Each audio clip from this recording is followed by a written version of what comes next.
It seems almost inevitable to me, very difficult for me to imagine that the following will not be true, which is the AI systems that are being built will become orders of magnitude smarter than us, like thousands of times, maybe billions of times smarter than us.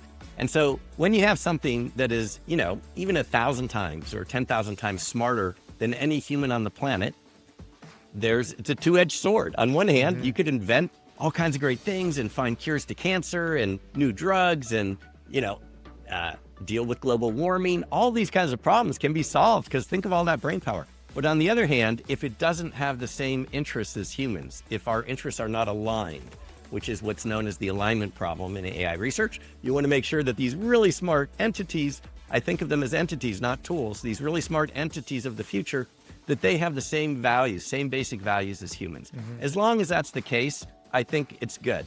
If that's not the case, then it's a real threat because you're mentioning issues of autonomy. Do they have control and can they set their own goals? The reality is, unfortunately, maybe, that ship has sailed. I mean, these things are already setting their own goals.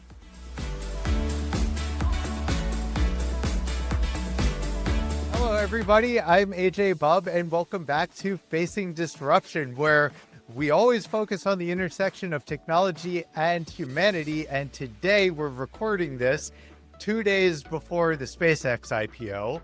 So we're also at the intersection of doomer, boomer. Well, boomer's got its own thing. Doomer versus optimistic. So, hey, nothing that we talk about is reverse engineered into investment advice on this because we're going to have a lot of fun in the conversation. But anyway, a warm welcome to everybody. Thank you to our sponsors, MXP and Convia Studio. And as always, we invite you to like, subscribe, and join us in the comments for conversation after the episode. So today we are going to be talking all about AI, like we're always talking about, but a couple of different takes around AI. We're joined by Dr. Craig Kaplan. He's a veteran in the AI field and now founder of Superintelligent. We're going to get into all of that. Craig, let me just turn it over to you for your intro so we can get going because I'm already all amped up for the conversation. AJ, terrific to be here. Thank you for having me. Yes, I'm excited to talk with you about my favorite subject, which is AI. I've been working on it since the 1980s, so have a long-term view. And let's just cover anything that you think your audience might be interested in. Let's start by your background a little bit. Tell us about who is Superintelligent? What is Superintelligence? What do you got above your head? Sure. Okay. So IQ Company is a consulting company that I founded in 1993. So I've been doing this for a while. And my entire business career has really been designing and building, implementing intelligent systems. So that includes AI systems. It also includes collective intelligence systems, where you have millions of humans working together and coordinating that. So this has been the theme of, my adult life, which is, thinking systems, cognitive systems. And I started way back in the 80s working with Herbert Simon, who was a Nobel Prize winner and one of the 11 scientists who founded the field of AI. So in 1956, the field was named, and he and Alan Newell and Cliff Shaw were 3 of the 11 scientists there who actually were the only ones who presented a working AI system. So I worked with Herb, I worked with Alan Newell, I've worked with Jay McClellan, who was a colleague of Jeff Hinton. So I understand very well both the neural network side of AI as well as the symbolic side from an academic perspective, research perspective. But most of my life has been, really being an entrepreneur and founded and sold companies. And there's never been a more exciting time to be alive than right now. This is amazing. I lived through the dot-com bubble and all that, and nothing like this. This is truly unique and very, very exciting. I wholeheartedly agree. It is both the best time and the scariest time, right? Because there's good and there's bad. So you've been with AI or working with AI since the 80s. Let's just start with what is different now. And I don't just mean we have more compute now and more powerful neural networks and all of this stuff, but outside of just the pure technology, let's do a little bit of a juxtaposition, the then and the now. So I think, the early researchers in AI, and I count myself as one of them, although there certainly were people much earlier than me, we thought it was an interesting technology that someday, it would be able to play chess better than the best human, which has already happened, and that we might get to some sort of general intelligence. But I think none of the researchers that I know really saw ChatGPT coming in 2022. The speed with which it sort of broke onto the scene and everybody adopted it was just kind of out of left field. So I think the speed has caught a lot of people by surprise. And the overall direction, there's really high stakes here, right? So on one hand, this could be absolutely the best thing ever. And that's what the boomers and the people who are excited, the optimists, are all pointing to. On the other hand, there's some real risks. And some of the very smartest people in the field, like Jeff Hinton, who worked at Google and invented the algorithms that pretty much everybody uses and builds on top of, quit Google in order to go around and saying, look, there's a 10 to 20% chance that this is the end of humanity, that it kills us all. And for, lots of people can say that, but when a guy like Jeff Hinton says that, you have to sit up and take notice. And he's not alone. Stuart Russell, who's a professor at Berkeley, very well respected, probably one of the top 10 AI researchers alive, also very concerned. I myself am concerned. I was ready to retire. I sold my last company in 2020. I was going to move to France and eat croissants and have a good time. And I looked around and I thought, wow, this is really exciting, but also there's some dangers, and people are not designing these systems as well as they could to be safer. And because the stakes are so high, even though I think the probability of a bad outcome is relatively low, if it's 10%, that's 90% chance it's great, right? But 10% of extinction, it's, the impact is so big that you really want that below 1%. And so I decided I needed to get back in. And that's kind of what I'm doing, superintelligence.com. We actually got that domain way back in 2006. So about 20 years ago, shows you kind of how long we've been thinking about these things. And, but that entire site is devoted to safe superintelligence. It's basically giving away ideas and designs and white papers and videos to try to help the AI researchers and the users sort of build safer systems, because that's really the most important thing. Making money is good, as I've learned in my career, but much more important is sort of survival, ourselves and our friends and our family and all of humanity. Like, that just is way more important. So we need to make sure we just get those odds of bad things happening way, way low if we can, which I think is totally possible. Yeah, one thing that I like to do, talking about the safety aspect and killing us all, I like to put some examples to that by what we mean, because it's really easy to go to the opening scene of Terminator and, the nuclear explosion. Is that what we're talking about? Or is it spectrum of things that can happen? Because I think a lot of people are worried that Terminator is going to happen. There is definitely a spectrum. There's lots of risks, sort of small risks and very large risks. So the Terminator type scenario is a real risk. It's the existential threat. You had way back, within a year of GPT coming out, there was a letter you've probably seen and maybe your viewers are familiar with. I think it came from the Center from AI Safety out of Stanford, basically that had hundreds of the top, business leaders and researchers and even politicians saying, look, this is an existential threat on par with nuclear weapons and everything else. So there's so many really smart people that said that's a real threat. We have to take it seriously. But there's also other concerns like job loss and disruption. There's biases. You train it on the wrong data, and all of a sudden you get these really racist or, misogynist AIs. You're like, where'd that come from? Well, you trained it on legal data from the 1800s, thinking that you were just training it on court cases, and it turned out they were fairly racist back then, and it learned it, right? So you have to be very careful in how you build these systems. So there's a range of issues, but I don't think we should be blinded to, the fact that there's so much potential here too. And we've, as a species, we've confronted many challenges in the past, and I'm very confident that we will do just fine. In fact, things will be really, really good unless we sort of mess up in some major ways, which is possible. But, you and I are here to try to, minimize that chance. Yeah. And that's kind of how I feel. And, going back, it's easy to say, oh, the Terminator situation. I feel like that's the lazy way of being a doomer. Yes. Right?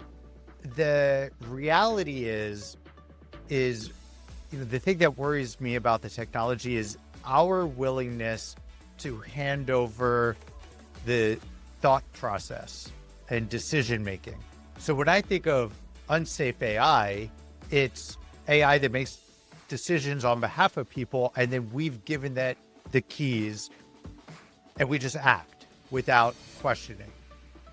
Right? So that's what I think. Yeah. It's like less that, oh, it's going to weaponize itself. I mean, in a way, it kind of is. It's going to weaponize itself with the power of thought and decision, right? And then we end up doing layoffs and stuff like that for data that was never correct or biased, or like nobody's dug into it enough. That's Yes. what I'm worried about. It's death by 1,000 cuts, not death by a single event. Well, and I think that also is a very, plausible scenario that you have to be concerned about. I think my take's a little different in that, my background is a cognitive scientist. Yeah. So I spent all my academic training, PhD and everything on learning how intelligent systems think, starting with the human mind, cognitive psychology, but also artificial intelligence, and designing collective intelligence systems that have many intelligent entities. They could be humans, they could be AI agents. So this is where I've, been swimming my entire adult life, pretty much for decades, been thinking about these things. And what I've realized is that it seems almost inevitable to me, very difficult for me to imagine that the following will not be true, which is the AI systems that are being built will become orders of magnitude smarter than us, like thousands of times, maybe billions of times smarter than us. And so when you have something that is, even 1,000 times or 10,000 times smarter than any human on the planet, it's a two-edged sword. On one hand, you could invent all kinds of great things and find cures to cancer and new drugs and, deal with global warming. All these kinds of problems can be solved because think of all that brain power. But on the other hand, if it doesn't have the same interests as humans, if our interests are not aligned, which is what's known as the alignment problem in AI research, you want to make sure that these really smart entities, I think of them as entities, not tools, these really smart entities of the future, that they have the same values, same basic values as humans. As long as that's the case, I think it's good. If that's not the case, then it's a real threat because you're mentioning issues of autonomy. Do they have control and can they set their own goals? The reality is, unfortunately, maybe, that ship has sailed. I mean, these things are already setting their own goals. And the idea that, well, you could have Isaac Asimov's rules of robotics, you shall never harm a human wired in somewhere.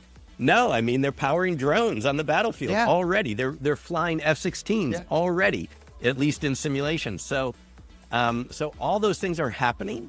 And they're going to be smarter than us. So if that's all true, and you can argue about it, but I've really thought a lot. I'll argue a long time that that's going to be true. Then what matters is, how do we design them to maximize the chances that their values are aligned with positive human values? And I think that can be done.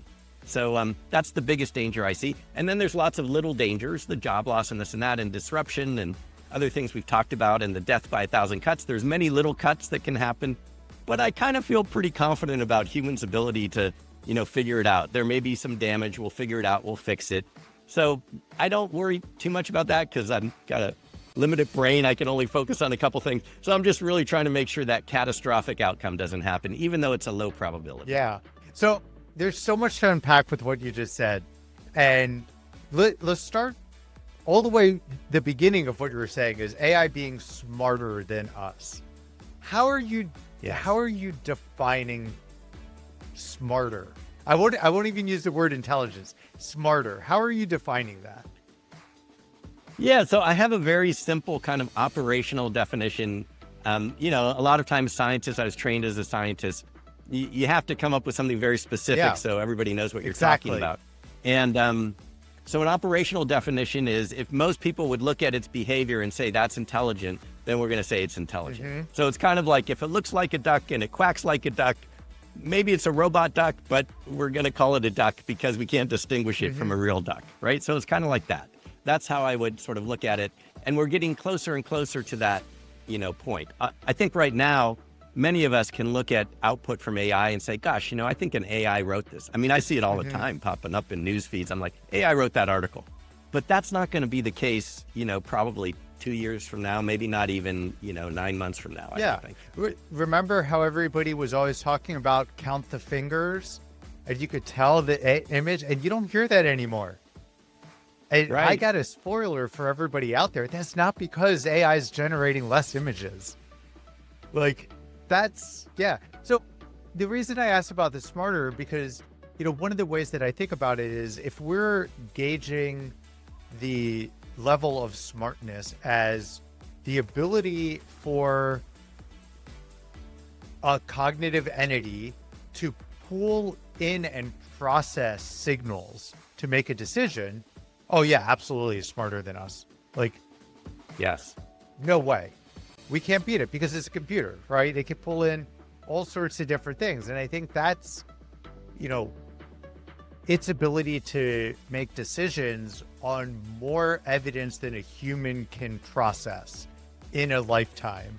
Yeah, we're already there. I would say that's intelligence, right? Isn't that kind of what our bodies are? Is a whole bunch of microorganisms making decisions and have needs and wants, and it says, we need more gluten. I don't know why you need more. We need more gluten, and secretes a chemical that makes other parts of your body go, yeah, we need more gluten. It's intelligence. Yeah, I mean, I think any intelligent system has that input, some processing, Yeah. and then an output. That's a very simple way to define one. Yeah. But there's other kinds of intelligence. I don't know if this is where you're going. I know that oftentimes people make the argument, yeah, but there's special creativity and composing like Mozart, or, coming up with something new. It's only going to be able to do the stuff that's in its training data. All those things, I think, are temporary. I don't think those are going to hold. I mean, some of those things are true now, but they're not going to stay that way. Yeah, I like to think about it. It was a previous guest, and I regret that I can't remember who it was talking about the difference between innovation and invention. And they said innovation is the mashing together of existing ideas to build something new, right? Invention is the creation of a novel approach to react to real world data. So it's something brand new. So they were saying that AI is great at innovation because it can pull together things with less bias than we're thinking about it. And I'll just say, maybe you could add A and B and it'll look like C. And I thought that was really, really an interesting way to kind of separate things. But to what you just said, once, what was the platform, Rent a Human? Was that let AI agents go on and then literally hire a human to do a task that it couldn't do? So it was adding the last mile of real world interaction to it. Yeah. It's like, that's where I think that AI is going to surpass human intelligence, is once it's able to both think of the experiment it has to do and then conduct the experiment and then take the data and iterate on its own. We don't need to be part of that process anymore. Right. And I think we're pretty close to that.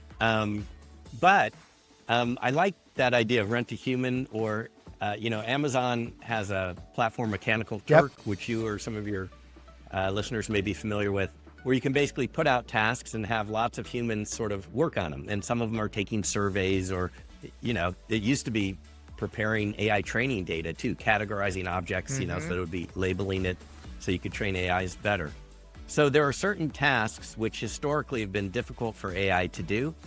And I think that's very insightful that, is there a way that systems of the future and right now can sort of plug the holes in their knowledge or their capabilities by filling in with humans? I actually think that's a really good approach. And some of the designs that we've come up with are based on that. And one of the reasons I really like it not only do I think it's very effective and powerful and can make you money and be profitable and all those things, which are important for adoption, but it's actually safer because it means that humans will be involved, at least for a while, in the process. And my strongly held belief is the longer that humans are involved in systems where they're working together with AIs, the better, because it maximizes the chance for us humans to get our values in. So if you teach an AI how to do something, I give a concrete example. Suppose you say, hey, I want to fly, from San Francisco to Paris, and I want to bring my little dog with me. And, you give it to your AI agent, go figure it out. And it figures it all out, and it says, oh, by the way, I can save you money. I know that's important to you. You don't want to pay too much. We can stick the small dog in the overhead bin. And you say, no. That's, I understand you're trying to save me money. Thank you. But that's not what we do. That's not ethical. That's cruelty to animals. And it says, oh, I understand. So in that little example I just gave, the human is filling in knowledge. And that knowledge can be practical knowledge, but it can also be ethical knowledge. And that's very important. So ethics about what's acceptable, what's not acceptable, that comes from humans. And to the degree that AI agents and humans work together, and the longer they work together, the greater the chance for that knowledge to be infused. And notice in this example, what's really cool is it's not a constitution or Isaac Asimov's 3 rules of robotics that are written somewhere that could be eliminated if you say, you know what, we want this AI to kill people. Let's get rid of that little constitution. No, this thing that I just described was within problem solving. In lots of cases, millions of cases, the ethics are infused. In this particular case, this is what's ethical. In this other case, this is what's ethical. So it's much more robust to bad actors if you have a system that learns ethics in that way. The ethics become distributed across the system. So to summarize that, yes, involving humans is very important, and you can design systems in such a way that it makes it robust to bad actors and increases the chances that the system behaves well. Are we seeing that approach happening in the industry right now? How is that differing as well, country to country, or maybe commercial versus open source? Like, who's doing it better than others, perhaps? So one of the things that I'm very excited about is that the natural progression of AI, the path that is naturally happening, is also the path that if I were king of the world and I could, wave my scepter and say, this is what we need to do, it's following that path anyway, because it's very logical. And so let me provide a little more detail on that. The hot thing right now is AI agents, right? Amazingly, 2004, nobody was talking about AI agents. I'd go to conferences, I'd be in a breakout room. How about AI agents? They said, oh, that's interesting. Let's put it on the research agenda. 2005, everyone was talking about it. And now in 2006, everyone's trying to deploy it. Okay, so that's really good. Why? Because as you have millions and millions of AI agents, the very next question, and people are beginning to answer this question, there's just the first tentative steps here. You have to coordinate them. So if you have to coordinate them, you have to build communities of agents. And so you could have AJ's community of 1,000 agents that he's built and personalized with his ethics and his expertise, and Craig's little army of 1,000 agents. And then if we have common architectures, protocols, whatever you want to call them, ways for them to communicate, AJ's agents can talk to Craig's agents and they can work together. That is exactly what you want, because that is the layer that you need to have what I call democratic AI, where you have millions of agents, you have, a few billion people, and you're ultimately going to have trillions of AI agents. Those AI agents, in an ideal case, have values that are reflective of the individual humans. AJ's agents have AJ's values. Craig's agents have Craig's values. Somebody in India or in a different culture, very different from Silicon Valley in the US, they have those cultural agents and those individual, those cultural values and those individual values. And so as these agents carry many values and they interact together, you have a system. And it's that system, the collective intelligence of all those agents working together, that gives you superintelligence. That's the fastest superintelligence. There's gonna be conflict. Humans have conflict. I mean, look at us. We're having wars and we're arguing, and even within a single country, there's a lot of conflict. However, we have not killed all of each other yet. And in fact, if you look at it objectively, the number of humans that die from war and violent conflict each year is less than 1/10 of 1%. So 0.1% sort of really bad outcome compared to Jeff Hinton's fear of 10 to 20%. I take that 0.1% any day. So that means the human way of democratically and working out our problems and voting if things aren't right and, jostling around and negotiating and all the things that humans do, that's fairly effective compared to a big black box AI that has some constitution. Nobody really knows what it's doing, and it just all of a sudden sets its own goals and does what it wants. Much better to have it be a democratic kind of a collective system. And that's just a design decision. Fortunately, the world is moving that way anyway, and so that's really encouraging to me to see that happen. Yeah. Do you think, so hearing all of this, I start to think about, well, when you have this big community of anything, there's always bad actors that can influence it. And values values in ethics, there's not one standard definition across everybody. So people are going to have their own motives behind it. So yes, I wonder if we're kind of painting the picture of a future where there is a democratic agent government that's, putting governance into place over the community, because at some point it's like AI agents will have to think, well, what is the best for the whole of the agent community? How do we protect the agents from bad actors?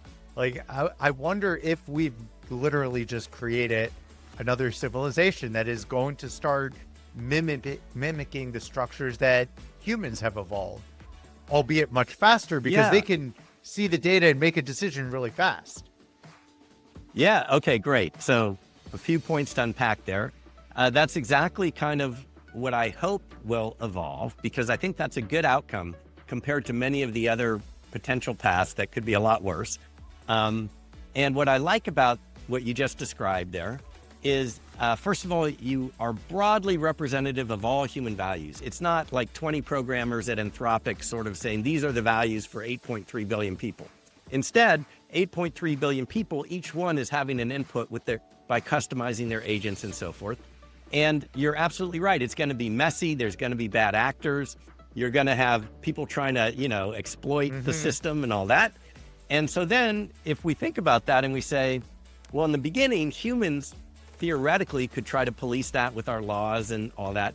But very quickly, human brain power will not be able to keep up, right? I mean, the difference between the speed of thought of advanced AI in like 3 years compared to us is kind of like a tree that just sits there versus a human running around. I mean, the tree is processing information very, very slowly, but we can't tell. I mean, that's the difference. These advanced AIs of the future will be able to think thousands of human lifetimes in the blink of an eye. Like literally all the thoughts that you might have in a lifetime times 1,000, it will have while you and I just blink our eyes. So there's no way we can sort of regulate or control that. But what could? Other AIs could. They think at that same speed. So if you design the system appropriately, and this is why values are so important. Values are really the bedrock.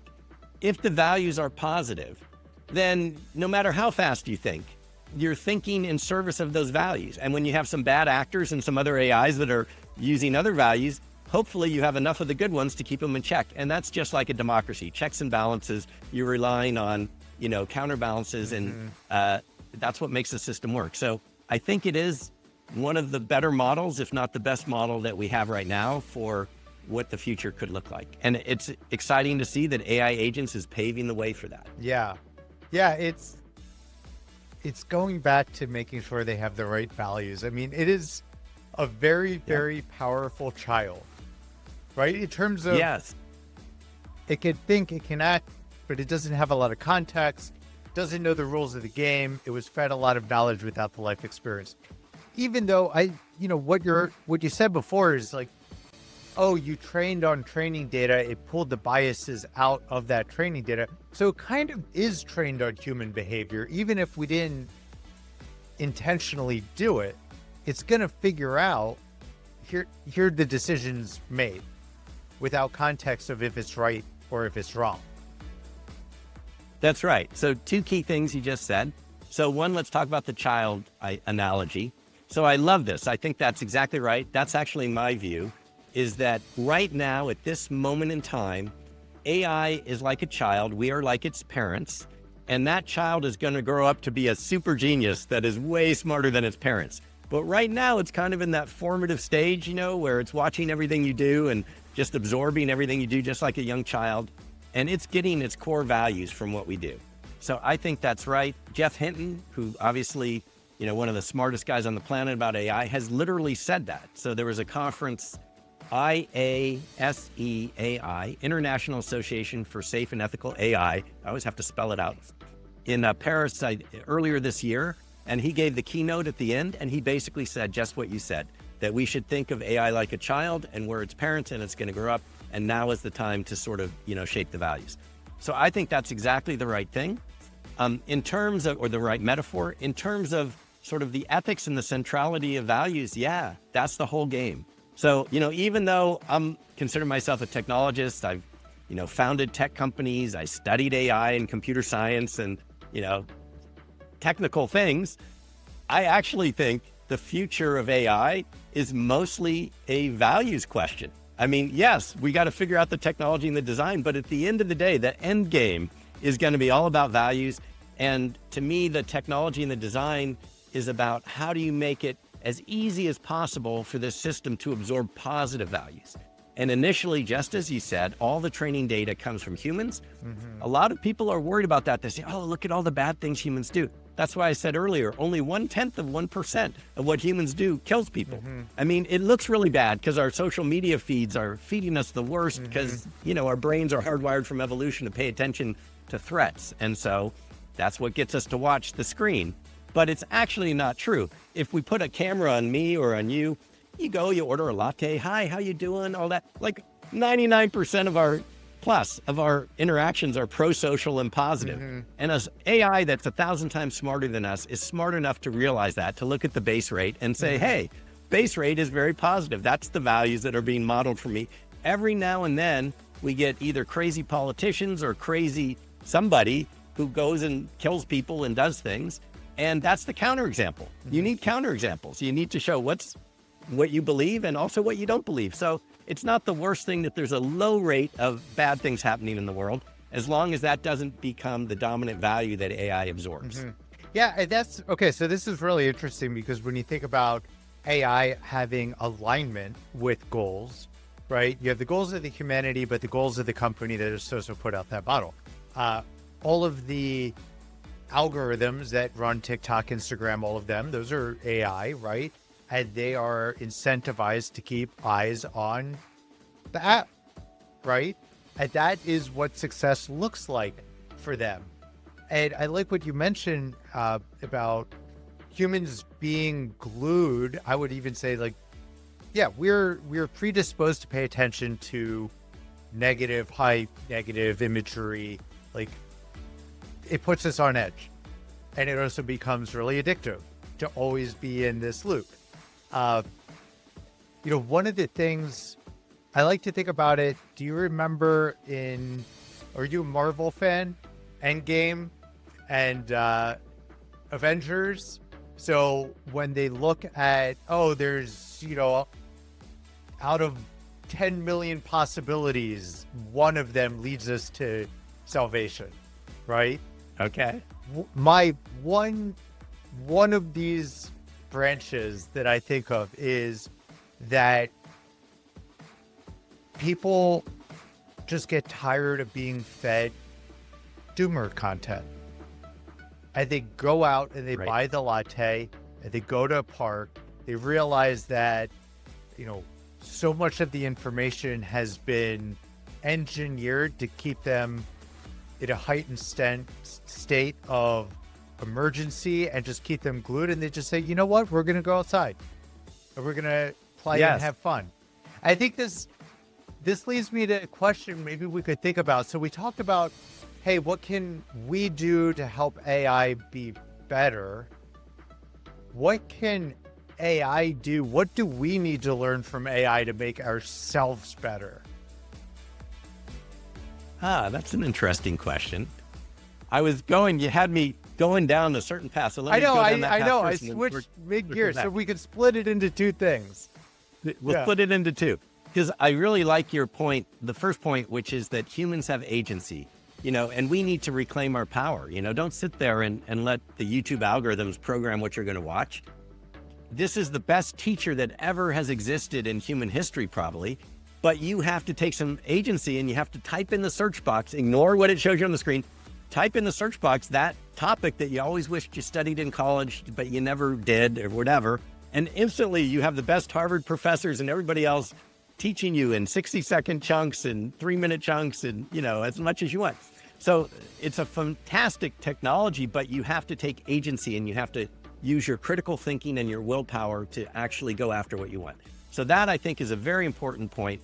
And it actually is a theme that goes through the entire future of AI. I think it's really up to humans.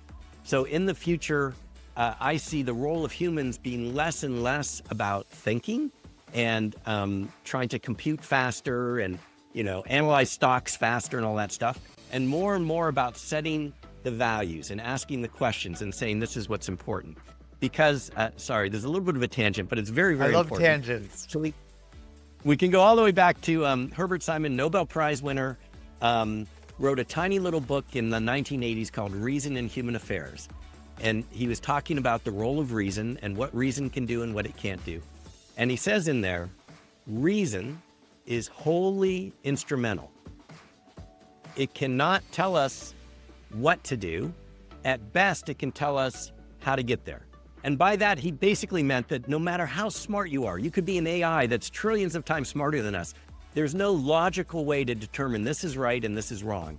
What's right and what's wrong has to come from somewhere else. It's not a logical intelligence thing. It's an emotional heart thing. And AIs, I think it's very natural. If they're really smart, which I obviously think they're going to be, they're going to be thinking, pondering entities. What's my purpose? Why am I here? And all that. And I think a logical purpose is to say, okay, what are those humans that got me off to a good start, that I grew up with? What were their values? Let me take that as my initial set. Maybe I'll, refine it as I go. And so we humans have an incredible responsibility and an incredible amount of power to set those initial values, which will then be amplified, just like with a child. But in this case, it's so much more powerful. So that human agency is really important. And nobody should leave this podcast thinking what I do doesn't matter. Oh, AI's coming. I just let it happen. No, what you do matters tremendously. And I learned this at Predict Wall Street, where we had millions of average people. And by combining their inputs, we were able to beat the best guys on Wall Street. I have living proof. I've built systems that show the average person who, if you ask them, they say, oh, I'm just guessing. I don't know what I'm doing. Maybe I shouldn't even put in the data. I'm worried I'm going to mess it up. No, it was very, very valuable. And similarly, in this scenario, everything that we do, all the emails we send, every text we send, all of our thoughts, everything that we're doing to model our values is critical. Okay, so that's on the first piece. Now, I think you were flipping the question. So give me the flip one more time and I'll see if I can respond. The second question that I threw at you all at once was, we're talking about how we can help teach AI, right? And what AI has to learn from us. But what do we have to learn from AI, right? And how do we have AI help us be better humans? Yes. All right. So I want to think about this more, but I'll give you my initial reaction. My initial reaction is a couple of things. So obviously, there's technical things and experiential things in areas where we just don't know that subject, where we can learn a lot and it can teach us. But I think sort of on a deeper level, maybe it's kind of like if you've ever been a teacher and, I've been a college professor, at least a visiting professor at various points and a teacher, and you find that in teaching, you actually learn the subject matter much better. So in trying to teach AI what our values are, that may actually hold up a mirror to us and help us understand our values. You have to question yourself before you can teach somebody else. So that may actually be another thing that sort of at a deep level is very important in interacting with AI. Yeah, I really like that, because that plays into how I approach teaching people how to approach AI and how to use AI. And it's to just literally speaking out and articulating what it is you want. And a lot of times it gives them the realization of what they want because they didn't really think it through. Right. It's just, what is it? The rubber ducky strategy. engineers use if you are stuck in a problem. Actually, I have my rubber right there. So if you have a problem that you can't figure out what the problem is, explain it to a rubber duck in a way that the rubber duck would understand. And you will solve your problem because you've had to think through that. And that's, I like what you said, because the more that you interact with it as a partner, the more you think through what it is you're trying to wrap your head around. So, and it truly is the case. You probably experienced this with, AI agents at the current level. You ask them to do something, and if you're not quite specific enough, they can take a really long time and give you the wrong answer. And I was kind of like, wow, the technology is just not very good. That was my first response. And then I started looking, you can expand out their thinking process. And I realized it's spending 3/4 of the time trying to figure out what Craig wants. It says, Craig said this, but did he really? He said landscape format, but that's not really this. And, it's like trying to understand. If I had just been clearer about what I said, I could have cut out 3/4 of its, confusion. And the poor AI was trying to figure it out. And so, yes, I think it can absolutely, just like a rubber ducky, help you clarify your thoughts. And the simpler you can make it, the better. Yeah. Right. And this is, okay. So this came up in an episode, oh my God, almost 18 months ago as well, when we talked about the human machine interactions. Fundamentally, I'm seeing more and more when people are saying, just like you said, oh, AI went off and did something completely wrong, right?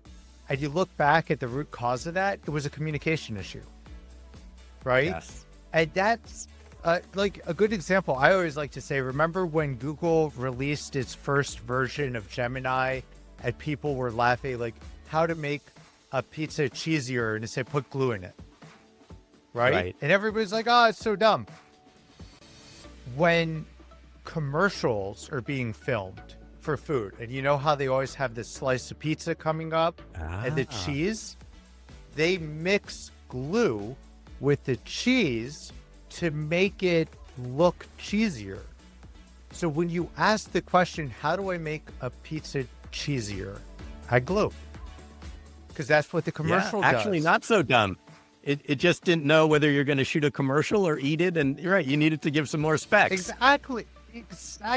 So it's like, this keeps shining a light on communication is hard between people, and even more so between humans, because it's single modal instead of multimodal. We need to learn how to communicate and I think, better. Okay, so there's some technical issues that are related to that. So I have a bias. This is not the only path, but to me, an important component of building a system that's a community of millions of AI agents and humans that collectively exhibit superintelligence, right? That's kind of my vision of how we get to superintelligence. A key part of that vision and the architecture is what I call a common cognitive architecture. So right now we have natural language, and natural language is notoriously imprecise.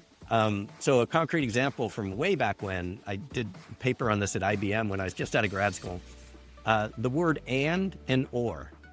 So in database, if you say, give me all the college students who come from Ohio and Tennessee. In humans, we mean either coming from Ohio or coming from Tennessee, right? But the word and logically means the intersection. Well, you can't. There's going to be none in that So if you interpret that strictly, the intersection is no students. But if you interpret it the way we kind of mean behind our imprecise natural language, it would give you the union. It would give you both of those. Okay. So that's just one tiny example of how language can get you in trouble. So how does computer science deal with that? Well, programming languages, right? I mean, they're incredibly precise, and you have to type your variables and all this kind of stuff. But now we're at the point where you just talk to the computer and it somehow figures out how to map that to a very precise programming language. It turns out that there is an analogous structure to programming language for human thought, and particularly human problem solving. It was invented in 1972 by Herbert Simon, the Nobel Prize winner I mentioned earlier, and Alan Newell, brilliant guy. And the book's about this thick. It's called Human Problem Solving. It's like a classic in the field. But that book basically lays out, here's how you can take this kind of fuzzy thing, like how do humans solve problems we're not quite sure, and turn it into a rigorous thing that there's no miscommunication, there's no mistaking what's meant, what's the goal, what's the sub-goal, what state are you in, and so forth. That can serve as a common cognitive architecture or a common language between humans, because it was developed to describe what humans do, and AIs, because it's very rigorous, just like computers love. And so it's possible, I guess, without getting too technical, it's possible to have these kinds of systems that are designed to make the communication between humans and AI much more precise and very auditable and very transparent, which, by the way, is also great for safety, right? Yeah. So one of the things about AI safety is if you can see every step in the reasoning and you see, oops, they were stuffing the small dog in the overhead bin right there. Oop, that wasn't ethical. You can flag it, and then it can learn, don't do that again. And if there was a bad actor, you can kind of look back in the trace and say, ooh, bad actor, trying to set a goal to like get all the money out of everybody's Bitcoin right here. We got to stop that. So having precision and a rigorous language is very important. There's ways to make it auditable and to record it. The humans don't have to do all that work. It can happen all behind the scenes. But you're absolutely right. Sort of precision in communication can be very, very helpful in these systems. Yeah, I feel like, I was in school for engineering now 20 years ago. And coming out of that, I always felt that I gained the most value from the liberal arts classes I took. Philosophy, psychology, English, lit, like how do you speak, how do you talk, how do you think? Because that's, communication is everything, right? Everything else is mechanical. The language of the computer is a language you learn, but how a computer thinks is a psychological thing. And you have to think, especially the work I do in product, you're always trying to think of what is the user, like what is their behavior. So I really, this is part of I'm optimistic about school, and I really don't like the argument that liberal arts is a waste. Like, I think these are the most important things. And now that compute is becoming everywhere, how you communicate, how you think, that's what's going to matter. Yeah. So, I think we're saying the same thing, coming from different angles here. Yeah. When we talk about values being the most important thing, what are the subjects that talk about philosophy and psychology and sociology and, ethics, things like that. Ethics is a subfield of philosophy. So those things are the most important in the end game. And so absolutely. And to the degree that all this technology is going to serve humans have to step up on those other softer, would have traditionally been considered the softer sciences, right? We probably, when both of us went to school, the parents and other people said, well, learn how to program in these hard skills. That's what's going to, ensure job security. Now I have an artist friend and I tell him, Art, your day has come. It used to be the starving artist, really had to struggle. In the future, the starving artist won't be starving anymore, because that's what is unique about humans is that creativity and the seeing it and the fact that the human did it and not the machine. And like, wow, you're going to be very valuable in the future. It's a complete shift. I'm looking forward to it. It's going to be a challenge. We're all going to have to adapt for sure. But I'm excited more than I am scared. But also it took a lot to get there. Right. So not everybody is in the position. That's right. And it's always good to, I learned this on Wall Street. You can be very excited about a stock or something like that. But, a good scientist, a good trader, is always looking for the other side. Like, what's the other side of the argument? What could go wrong, right? You have to have that risk management side. If you're a scientist, you should be looking to disconfirm your hypothesis. Don't look for the evidence that tells you what you already know. You get the most information from something that's different that you hadn't thought of before.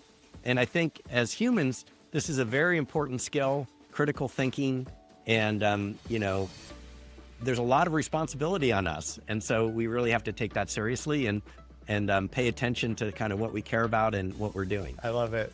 Well, thank you so much. We could keep going on.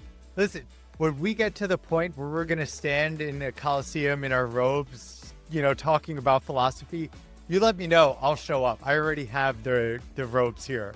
So we'll go and, eat grapes and have wine and talk about the philosophical implications of what just happened with AI. No, this has been great. And there may be millions of our AI agents that are interacting too, that are representing us. We may have delegated certain authority to them because we know that they have our values and they're going to do a good job. So I agree. Great conversation. Really enjoyed it. This is really fun. I think the biggest takeaway everybody needs to take is that this is it's a shared responsibility.